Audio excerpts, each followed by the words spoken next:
and turn our attention to the growing chorus of lawmakers, business people, and other professionals who are now combining forces and urging ICE to leave Minnesota entirely. And believe it or not, a number of top Republicans, they're actually joining their ranks. In a stunning confession, House Oversight Committee Chairman, this guy James Comer, he's in Kentucky, says he's now urging President Trump to pull the plug entirely on our nation's ICE operations in the North Star State.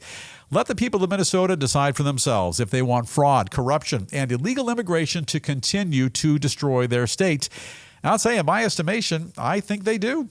Comer says that no matter what, it's time for everyone to tone down the rhetoric and make sincere efforts to de-escalate the entire situation, especially before any more innocent lives are taken.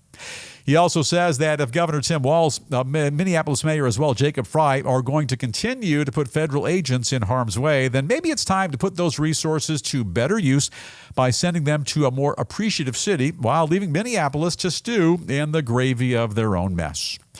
Meanwhile, a number of other Republicans in the Senate are calling for a thorough investigation into the most recent shooting, saying that such a probe is necessary to rebuild trust in our federal government and that what's at stake, nothing less than the credibility of the entire Trump administration itself.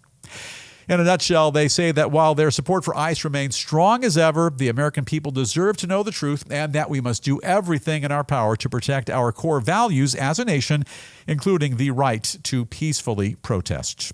Taking it a step further, one Republican governor from Vermont bluntly says that it's unacceptable for American citizens to be gunned down by federal agents just because they're exercising their constitutional rights to protest the government. Goes on to accuse ICE operations in Minnesota of being a complete failure when it comes to law enforcement training and leadership, adding that the federal incitement of outraged citizens is now resulting in the murder of ordinary, everyday Americans. For their part, the White House is now chiming in as well. They say that contrary to the twisted narrative of out-of-control radicals, nobody in the Trump administration wants to see anybody get killed or even hurt in our nation's cities, whether they're protesters, law enforcement officers, or American citizens who've been victimized by criminal, illegal immigrants. That sounds like a far more reasonable narrative. They also say that both the FBI and Homeland Security investigations are currently handling the probe into the recent shooting, and that Customs and Border Protection is conducting an internal review as well. Additionally, they go on to say that after speaking personally with Governor Tim Walz, President Trump has spelled out a clear and simple path to restoring law and order in Minnesota, and that as a result, he might actually consider reducing the number of ICE agents who are now operating all across the state. Final thought, and this is the News Roundup Lowdown. Everything right now that's happening in Minneapolis kind of feels like a war between the state and the Fed, and nobody wants or needs this. You've got ICE agents assigned a very specific mission: find illegal immigrants, take those individuals into custody, and in time participate in the deportation process. That's the meat and potatoes of the operation, which is lawful, it's reasonable, and by most accounts, it's fair. Those ICE agents have unfortunately been met with a great deal of unwarranted opposition from the state. Governor Tim Walz, Congresswoman Ilhan Omar, Minneapolis Mayor Jacob Frey as well, and a number of others are encouraging people to protest. Now, some of those protesters, they've gone too far.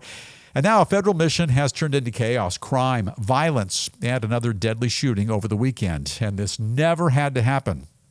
At this point, clearly, an immovable object is facing an unstoppable force, and it's anyone's guess as to what happens next. The Trump administration cannot simply tell federal agents to stand down, bail out, call it a day, as that would appear to show weak leadership and a failed mission. Now, on the other hand, Walz, Omar, Frey, and other leaders, they'll never tell protesters to be still, go home, keep quiet, and stand idly by.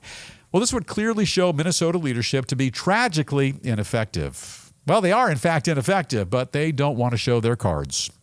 At the very least, it's a step in the right direction that President Trump and the Minnesota governor have acknowledged that they're working together to scale down the surge of ICE efforts in the region. But regardless of what happens next, it'll never bring back two individuals who have died in this battle. And make no mistake, it is a battle. Hey, Bill Thomas here. If you like what you see, be sure to hit that subscribe button and the bell icon. And don't forget to check out our channel, News Roundup with Bill Thomas. And that's where you can catch our full program and more videos. And we'll see you right back here next time.